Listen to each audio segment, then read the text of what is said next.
a Deus, estou alegre de estar aqui com os irmãos. Jesus é bom e é maravilhoso. Eu já sinto a presença dele neste lugar. Não sei você, mas eu estou sentindo meu corpo leve, pois a presença dele é real neste lugar. Aleluia. Convido os irmãos a abrir a tua Bíblia. Quem trouxe Bíblia? Amém? Glória a Jesus. Vocês estão aqui para ouvir Jesus falar? Você pode dizer eu também. Aleluia. Vamos ler alguns versículos do profeta Daniel. Primeiro vamos ler Daniel, capítulo 1, versículo 8, e logo depois nós leremos Daniel, capítulo 3, versículo 16 em diante. Livro do profeta Daniel, versículo 8, que diz assim: Porém Daniel pôs em seu coração que não se contaminaria com a porção do alimento do rei, nem com o vinho que ele bebia. Então pediu ao príncipe dos eunucos que ele não se contaminasse. Daniel,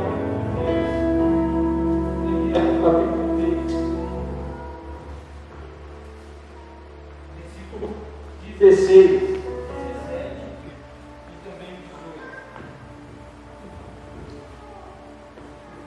Daniel 3, 16, 17 e 18, que diz assim: Sadraque, Mesaque e Abdenego responderam e disseram ao rei: Ó Nabucodonosor, nós não somos cautelosos em responder-te nesta questão. Se assim o for, nosso Deus, a quem servimos, é capaz de nos livrar da fornalha de fogo ardente, e ele há de nos livrar da tua mão, ó rei. Mas se não for, que saiba tu, ó rei, que nós não serviremos aos teus deuses, e nem adoraremos a tua imagem dourada que ergueras. Somente até aqui. Queridos irmãos, quero novamente dizer que estou alegre, agradecer ao Senhor por esta oportunidade, louvar a Deus pela vida desta igreja, do pastor Luiz, da sua esposa, da irmã Carol também, que fez o contato. Deus abençoe a vida dos irmãos. Também agradeço a Deus pela vida dos irmãos que vieram conosco, os adolescentes, os jovens lá na igreja, o irmão Edésio, são bênçãos na nossa vida e Jesus tem que ser glorificado por isso. O irmão Rogerson, essa bênção, meu amigo, eu já conheço o Rogerson há muitos anos. Conheci ele desde pequeno, mas só que nós não tínhamos uma amizade muito profunda. Mas aí o Senhor colocou ele na minha vida e verdadeiramente é um amigo que eu amo e que o Senhor colocou na minha vida. Deus te abençoe. Queridos irmãos, quando eu recebi o convite de estar aqui ministrando para os irmãos, a primeira coisa, quando eu disse o sim para a irmã Carol, que eu fui orar. E falei: Senhor, o que tu queres que eu fale para a tua igreja? O que tu queres? E aí, lá na igreja onde eu trabalho, que eu oro. E ali eu pude orar e o Espírito Santo pôs um tema no meu coração. E ele falou: fale fidelidade em meio às adversidades. Qual é esse tema? Fidelidade em meio às adversidades. Quando eu falo de adversidade, todo crente aqui conhece. Todo mundo sabe o que é um deserto. Todo mundo sabe o que é um vale. Todo mundo sabe o que é uma dificuldade. Se alguém aqui não sabe, eu não quero te assustar, mas você vai passar por ele. Porque esse é um processo que Deus estabeleceu para todos nós, e não para a morte, mas que nós venhamos crescer, aprender e amadurecer com esse processo. Então, todo crente já passou, está passando ou vai passar por uma adversidade. Isso é normal. Mas a diferença entre o começo da adversidade e o fim dela é como nós passamos por ela. E é aqui que eu quero trazer essa mensagem. E o Senhor falou comigo sobre fidelidade. E é a fidelidade no meio da adversidade que vai fazer nós conquistarmos a nossa vitória. Que vai fazer nós conquistarmos o que o Senhor planejou após esse deserto. Quando eu falo de fidelidade, nós muitas das vezes associamos fidelidade a somente não trair. Mas só que, quando nós olhamos na Bíblia, fidelidade no seu contexto original, no hebraico, no grego, vai muito além de não trair. Muito além de não trair. Isso quer dizer constância, lealdade, firmeza e confiar ativamente em Deus. E confiar ativamente que Ele é poderoso para socorrer. E aí você pode se perguntar: ué, mas você vem trazer uma mensagem de deserto? De dificuldade? Não, meu irmão, vim trazer uma mensagem que você vai vencer esse deserto, que você vai vencer essa dificuldade, e que você vai cantar o hino da vitória do outro lado. Aleluia, glória a Deus por isso. E eu quero abrir um parêntese aqui, porque quando nós falamos de fidelidade, a fidelidade que nós devemos ter a Deus é muito maior do que a fidelidade que você deve ter à sua esposa, ao seu amigo, ao seu pastor. E aqui não estou falando, olha, não seja fiel à sua esposa, ao seu pastor, ao seu amigo, não é isso. Mas Deus requer de nós algo mais profundo. E essa fidelidade que Deus requer de nós, e eu estudando e preparando a mensagem, Deus falou comigo: Michael, se hoje por fidelidade a mim, eu te pedi o seu maior sonho, você entrega? Se hoje por fidelidade a mim, claro, eu ainda não sou casado, mas você larga esse relacionamento ou essa amizade que não está te levando a lugar nenhum? Então a fidelidade que Deus requer de nós é abrir mão, muitas das vezes, daquilo que nós muito amamos, abrir mão daquilo que nós muito gostamos. Então é essa fidelidade que Deus requer de nós. Abraão teve que abrir mão do seu filho. Graças a Deus o Senhor interviu e ele não matou o menino, mas ele pediu. Se ele pedir hoje o teu filho, você tem coragem de entregar? Se ele te pedir hoje o teu relacionamento, tu tem coragem de entregar? Se ele te pedir hoje, como eu disse, o seu maior sonho, você tem coragem de entregar? Então é isso que Deus requer de nós. E quando nós olhamos para o contexto do profeta Daniel e de seus amigos, é muito interessante. Esses jovens aqui são gerações atual e a futura. Esses jovens aqui, eles agora estão em um contexto muito adverso. E por quê? Eles estavam na sua pátria, na sua nação. Nabucodonosor, rei da Babilônia, vai guerrear contra a nação de Israel. E quando eles guerreiam, Israel perde.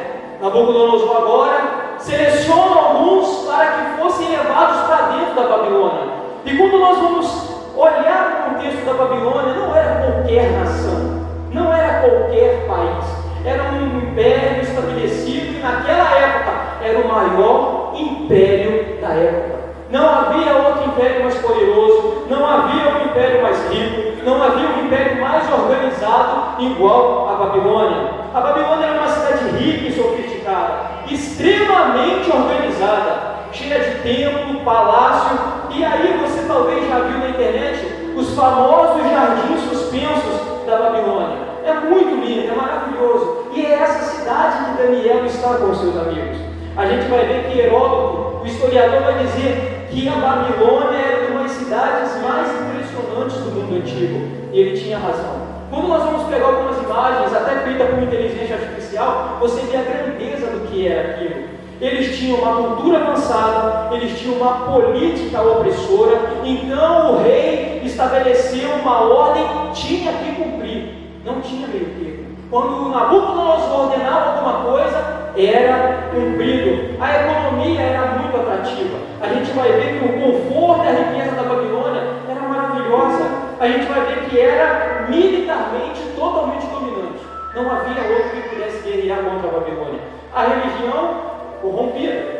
Era uma religião monoteísta, então eles tinham muitos deuses, não tinha somente um. E o mais famoso, Marduk, era que era adorado ali naquele lugar. Então a religião era corrompida e a educação era extremamente atrativa. Eles tinham intelectuais ali dentro, pessoas que estudavam os astros, pessoas que estudavam a terra e tudo mais. Então a Babilônia era uma cidade muito atrativa. E agora Daniel é levado para aquele lugar. Quando Daniel chega naquele lugar, o que acontece? O nome dele é trocado. Daniel agora tem o seu nome trocado. Daniel é tirado do seu contexto de família, do seu contexto de religião, daquilo que ele vivia na sua cidade, e é levado para dentro da Babilônia e é trocado o seu nome. Então eles tiram a religião de Daniel, eles tiram a família de Daniel, eles tiram o conforto de Daniel, eles tiram tudo, mas não tiram Deus do coração de Daniel. E aqui é que está a diferença desse jovem. Não importa onde você vá, não importa onde você pise, não permita que tirem Deus do seu coração. Não permita que substitui Deus do seu coração. O nome dele foi trocado, foi, mas o Deus não, era o mesmo. Era o mesmo. E quando nós lemos esse texto que eu acabei de ler com os irmãos, de Daniel I, ele havia selecionado porque Daniel era da realeza, Daniel era da elite intelectual. Então Nabucodonosor seleciona esses jovens a estar dentro daquela cidade. E ali Daniel, ele é oferecido comida, alimentos para ele e para os seus amigos. E ali Daniel, ele fala: eu não aceito. Não, eu não vou me corromper. Não, eu não vou aceitar esse alimento. Então Daniel decide não se contaminar com aquilo que a Babilônia estava oferecendo. Daniel decide não se contaminar com a bebida ou com a comida que a Babilônia era oferecido. Então Daniel se reserva a comer somente o quê? Vegetais e legumes.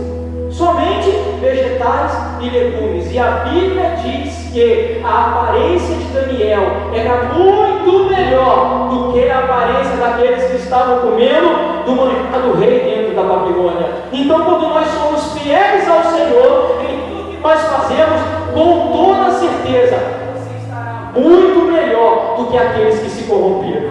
Você estará muito melhor do que aqueles que se entregaram. Você estará muito melhor do que aqueles que se prostraram. E Daniel é a prova viva disso.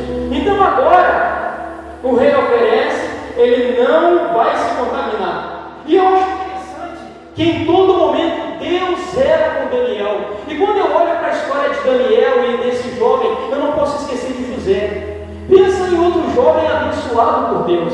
Pense em outro jovem totalmente diferenciado. José tem um sonho, conta com seus irmãos não gostam, é vendido e agora vai para onde? Para dentro da casa de Potifar. Mas é interessante que em Gênesis 39:2 vai dizer que mesmo escravo, Deus era com Daniel.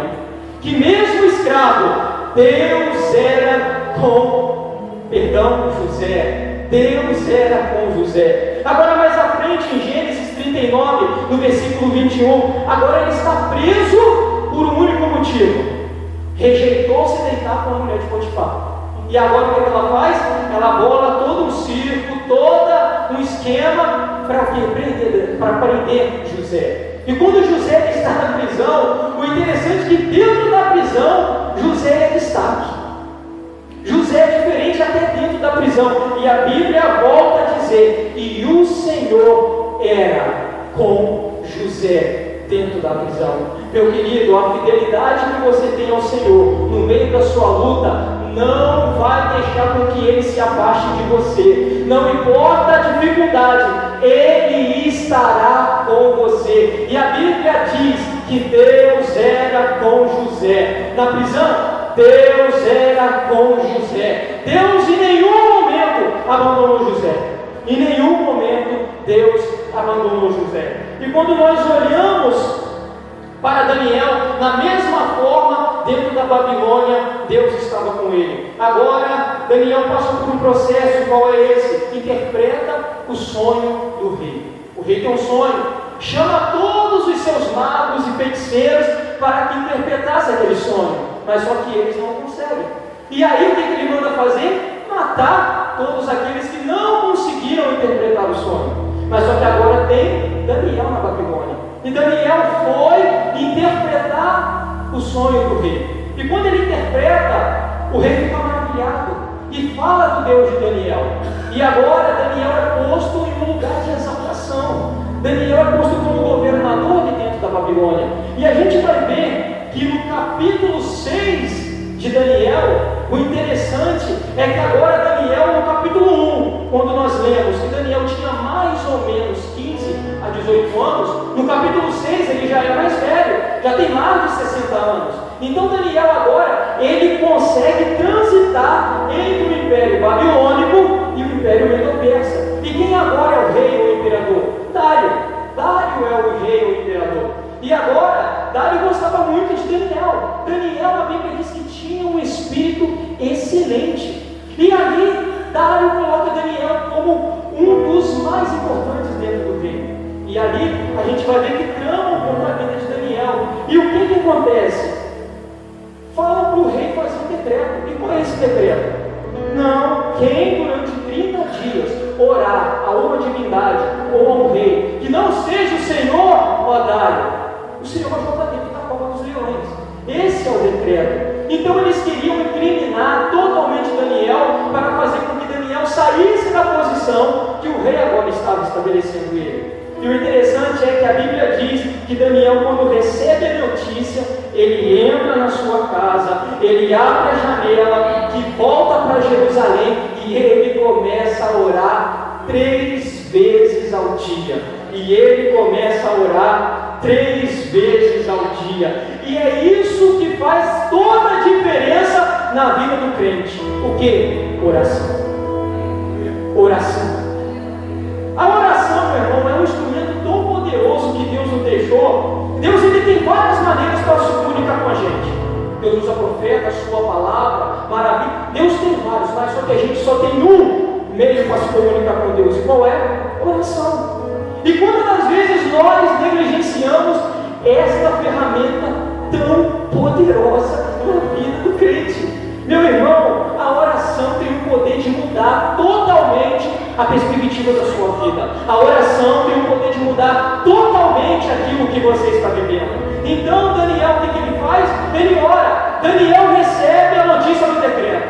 Está assinado. Quem orar a outra divindade vai morrer. Vai para onde? Para a cova do leão. O que Daniel vai fazer? Ele vai orar, ir contra o decreto que o rei estabeleceu. E o que eu acho interessante é que a Bíblia ela nos mostra vários personagens que oraram em meio às dificuldades, oraram em meio às tribulações e obtiveram o quê? Vitória. E aqui está Geazi. Ele é, primeiro eu vou mostrar aquele que não ora, depois eu vou mostrar aquele que ora. Geazi é o típico crente que quando recebe a notícia ruim, o que ele faz? Não ora. Mas eu creio em nome de Jesus aqui, pastor Luiz, não tem crente assim. Todo crente que recebe uma notícia ruim, ora. Eu também não posso falar na minha igreja, porque todos estão aqui, então lá também, todos quando recebem notícia ruim, ora. E aí, Geazi, ele abre a porta de onde ele morava, como profeta. E a gente vai ver isso lá no livro de 2 Reis, no capítulo 6, do versículo 15 ao 17. Vai dizer assim: tendo levantado muito cedo, o moço Geazi, do homem de Deus, que era o profeta Eliseu, saiu, e eis que tropas e cavalos e carros haviam cercado a cidade. Então o moço lhe disse: ai meu senhor, o que faremos? E ele respondeu: não temas, porque mais do que são o que está com eles é o Deus que está conosco. E o 17 diz assim: orou Eliseu e disse: Senhor, peço-te que abra os olhos para que veja. E o Senhor abriu os olhos do moço, e ele viu o monte estava cheio de cavaleiros e carros de fogo ao redor de Eliseu. Eu estou dizendo porque eu trouxe esse exemplo de Geazi. Quando nós recebemos uma notícia ruim, nós ficamos com medo. Quando nós recebemos uma notícia ruim ou adversa àquilo que nós estamos vivendo, nós corremos, queremos fugir, não oramos. Mas aqui eu estou te dando a senha: ore. Não faça como Geazi. Recebeu uma notícia ruim? Ore. Recebeu um diagnóstico ruim? Ore. Recebeu uma notícia ruim? Ore, porque a oração tem o poder de mudar a situação na qual você está vivendo. A oração tem o poder de transformar a situação que você está vivendo. E aí, a Bíblia vai me dizer, lá em 2 Crônicas, no capítulo 20, no versículo 17, um rei chamado Josafá. Josafá agora ele está no seu reinado e a cidade agora é ameaçada por um exército. A Bíblia diz no versículo 17 do capítulo 20 de 2 Crônicas, Deus diz assim para Josafá: nessa peleja não terás que pelejar. Tomai posição, ficai parado e vede a salvação que o Senhor dará a Judá e a Jerusalém. Meus irmãos, aqui nós estamos em um contexto em que o rei Josafá, ele agora é ameaçado por um exército, e ele fica com medo. Mas só que a Bíblia vai dizer que ele convoca um jejum e uma oração. Ele convoca e ele sai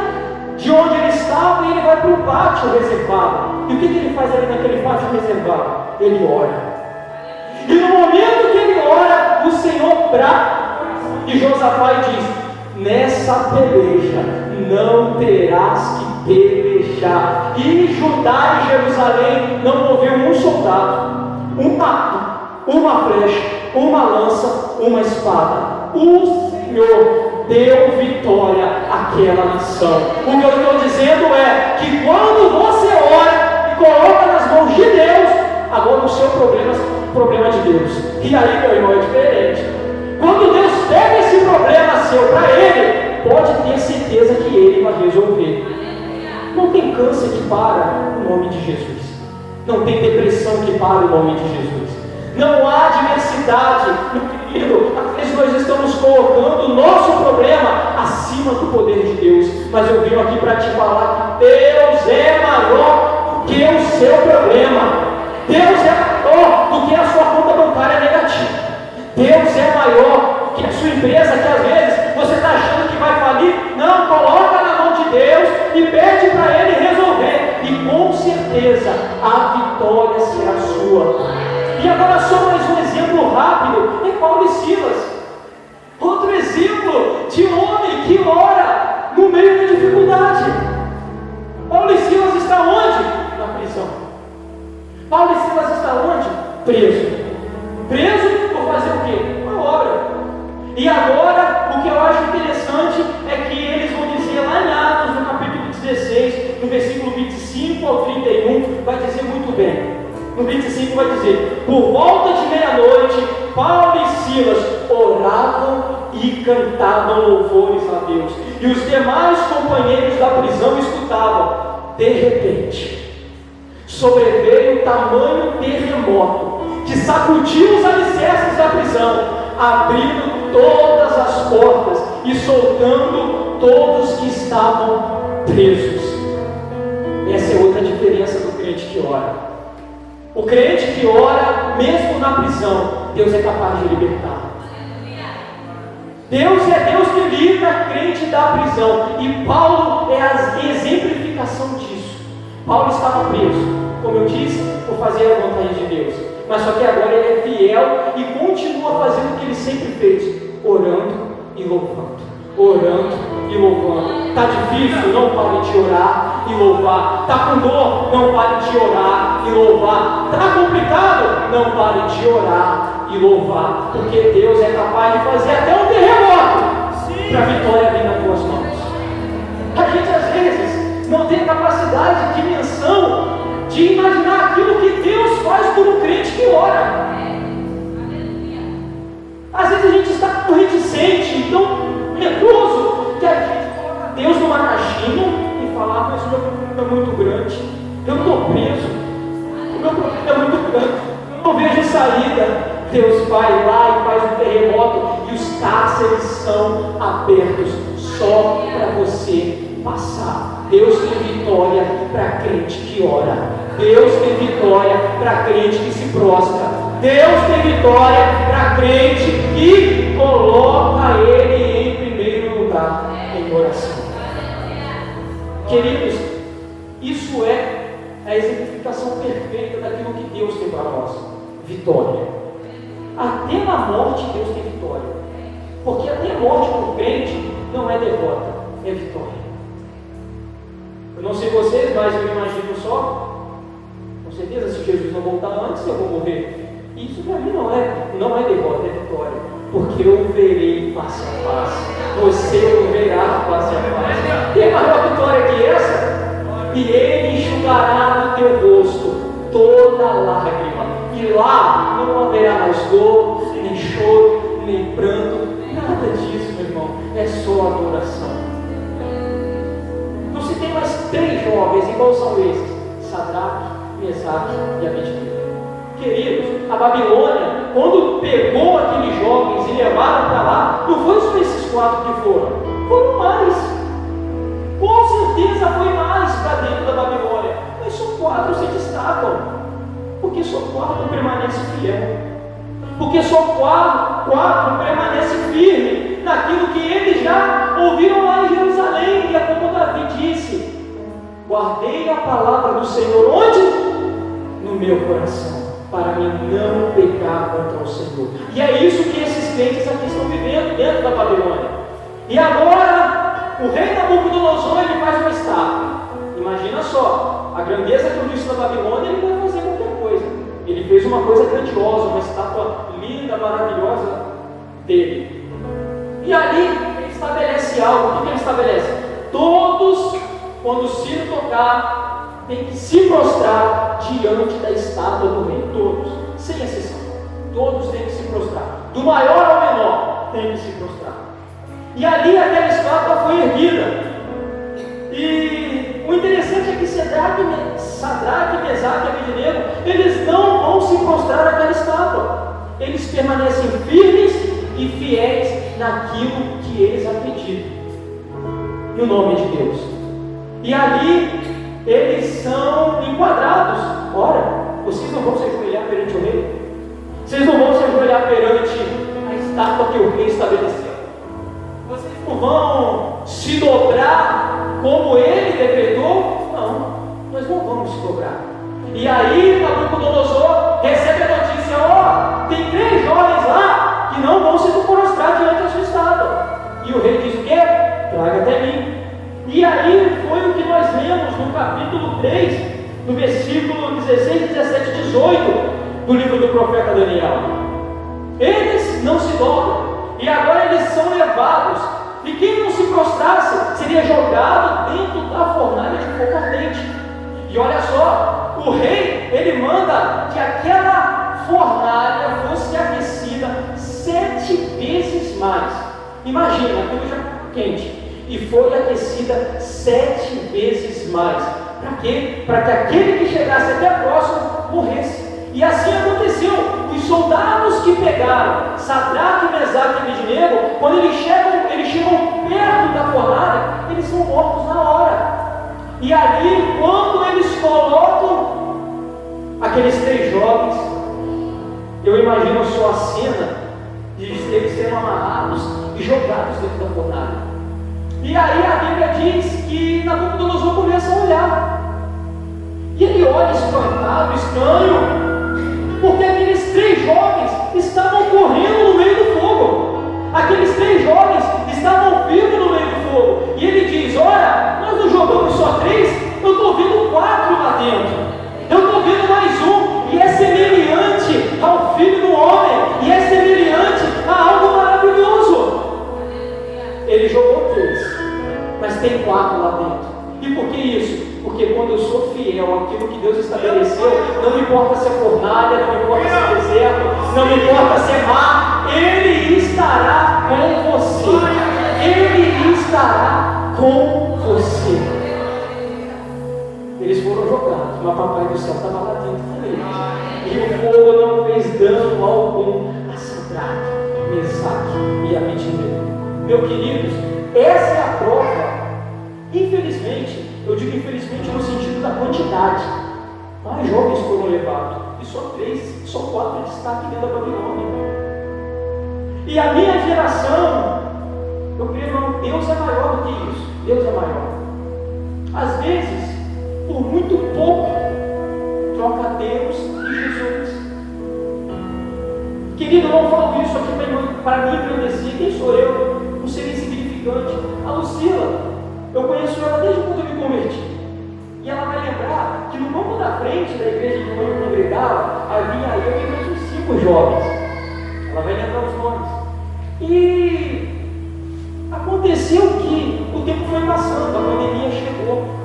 Infelizmente, todos aqueles jovens que estavam comigo saíram, foram embora, desistiram da caminhada. presença novamente de Deus. Deus tem que ser glorificado por isso. Mas só que o outro, me perdoa a expressão, virou bandido, traficante. O outro, que tem uma mãe de oração que eu conheço, está fora até hoje. O outro, eu encontrei na rua, falei, e aí meu irmão, como é que está? Tá na igreja? Não, eu estou mais na igreja não. Não estou falando isso para me engrandecer que só sobrou eu, não, que eu permaneci. Se eles permanecessem comigo, com certeza eles estavam até melhor do que eu. Mas são escolhas que nós fazemos. E o que Deus colocou no meu coração quando eu estava estudando é: fidelidade não é consequência, fidelidade é posicionamento. Eu não sou abençoado e por isso eu sou fiel. Eu sou fiel e se Deus quiser, Ele me abençoa. Fidelidade é decisão. Eu decidi ser fiel. Você decidiu ser fiel. E por essa decisão, Deus está contigo. E por essa decisão, Deus está contigo. Já estou concluindo a mensagem. Eu peço aos irmãos, aqueles que puderem, fiquem de pé em nome de Jesus.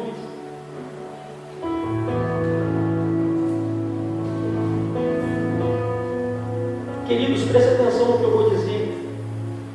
Os métodos de Deus trabalhar são totalmente incompreensíveis. Os métodos de Deus trabalhar são totalmente difíceis de entender. Mas os métodos de Deus são totalmente...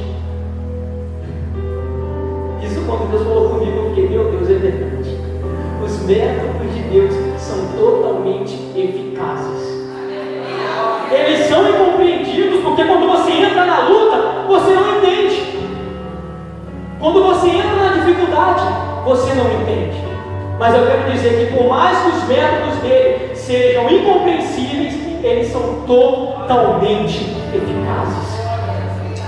Você passou na luta, você está no deserto às vezes, mas você, quando passar por ele, você vai poder dizer igual Davi: foi bom para mim ter sido afligido, porque se eu não fosse, eu não teria aprendido os teus mandamentos. Está lá no livro de Salmos 119, verso 71. Em Romanos, Paulo vai dizer uma coisa muito linda: porque para mim tenho por certo que as tribulações do tempo presente não podem se comparar com a glória que há de ser revelada. Está lá em Romanos 8:18.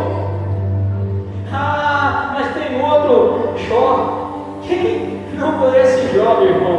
Jó, no capítulo 19, no versículo 25, ele vai dizer: porque eu sei que o meu Redentor vive e que por fim se levantará sobre a terra. Jó também, no capítulo 49, no versículo 5, ele vai dizer: meus ouvidos já tinham ouvido a teu respeito, mas agora os meus olhos te veem. Você está entendendo que a aprovação é para te levar para um nível maior? Você está entendendo que o seu deserto é para te levar para um nível melhor? Você está entendendo que o que você tem passado é para te preparar para algo maior? Querido, o ouro, quando é tirado do seu ambiente natural, ele tem sim o seu valor. E claro, eu não posso desprezar, é um valor significante. Significa muito. Mas quando o ouro ele passa pelo fogo, ele é trabalhado, e aí você vai comprar sua aliança de ouro, você vai comprar seu cordão de ouro, você vai comprar aquilo, é muito mais valioso do que aquele ouro que saiu da terra. Se você está passando no fogo, é para algo maior. O diamante, a mesma coisa, tem o seu valor na terra, mas quando é tirado e trabalhado, o valor aumenta consideravelmente. Deus está te preparando para algo maior. Deus está te preparando para algo maior. Deus está te preparando para algo maior. E Paulo pode dizer, em 2 Coríntios, no versículo capítulo 4, no versículo 16 e 17: ainda que o homem exterior se corrompa, o interior, contudo, se renova dia em dia, porque a nossa leve e momentânea tribulação produz para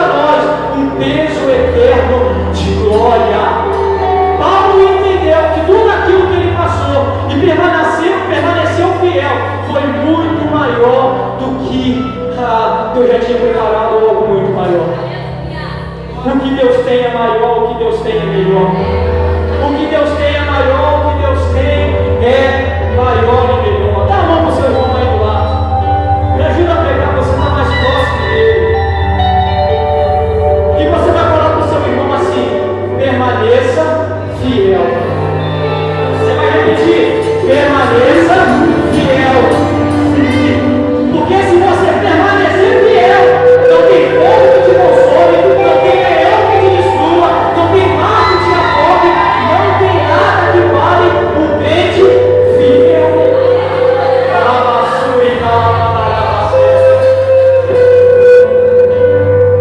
O inimigo tenta passos em passos para envergonhar, mas não vai,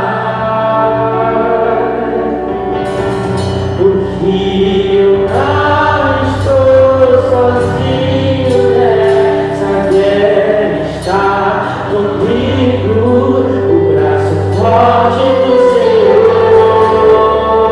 Ele é aquele que acalma o vento, aquele que aquieta o mar, e tira a força do corpo, faz o meu jeito lá. O Deus que derrubar muralhas, Deus faz é o mesmo que bradar no alto, não temas, sou contigo. Deus já tem um caminho aberto pelas águas, faz romper muitas fontes em meio ao deserto.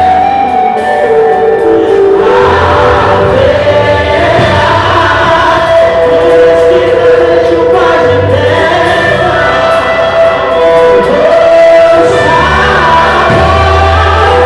Deus te dá espaço de livramento.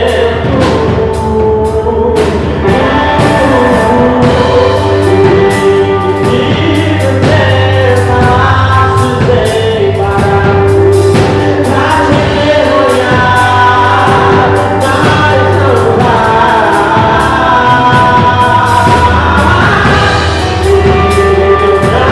não estou sozinho nessa guerra, está comigo o braço forte do Senhor. Aquele que acalma o vento, aquele que aquieta o mar, e tira a força do corpo, faz o meu jeito lá. O Deus que derrubar muralhas, Deus faz esse caminho está aberto.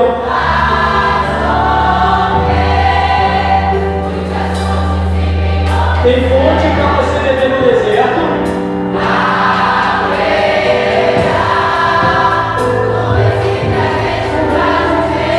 O que não faltam são essas nuvens sobre a sua vida.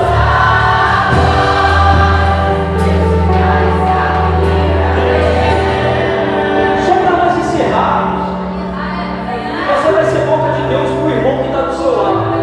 Você vai ouvir na igreja, mas para ficar mais confortável, homem com homem, mulher com mulher. Você vai ser boca de Deus para esse irmão que está do seu lado. Porque às vezes nós chegamos na igreja e estamos muito preocupados com o nosso problema. E tudo bem, isso não está errado. Mas você vai orar para o seu irmão que está do seu lado. Porque a igreja, eu não vou dizer que igreja é hospital, porque não é. Porque hospital, você está doente, entra e depois você vai embora. Não, aqui não é hospital. Aqui é um lugar muito melhor que o hospital. Porque além de ser curado, você ainda continua aqui recebendo bênção de Deus. Aleluia! Então, homem com homem, mulher com mulher, você vai orar por ele. Você vai orar por ela.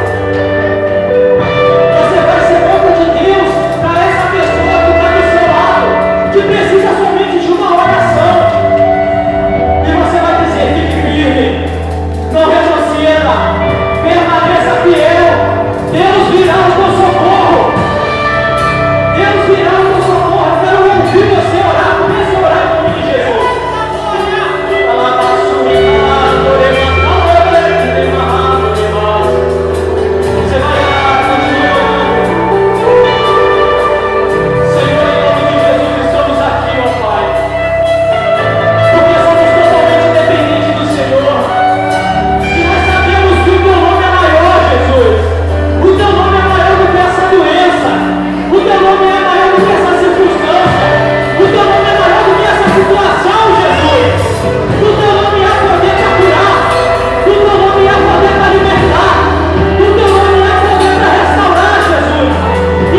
Bom, primeiro eu quero agradecer a Deus por essa oportunidade, uma oportunidade muito importante, porque o nome de Jesus foi glorificado. E onde o nome de Jesus é glorificado, a importância é celestial. Então eu agradeço essa igreja, a você pelo convite, e agradeço também ao pastor dessa igreja. Para mim foi um momento extremamente renovador, porque a renovação é para os irmãos que estão ouvindo, mas é também para mim que está pregando a mensagem, porque da mesma forma que Deus fala com os irmãos, também fala comigo. Então foi um momento em que Deus me renovou minhas forças, e eu acredito que terá muitas mais oportunidades. Obrigada, né? Por poder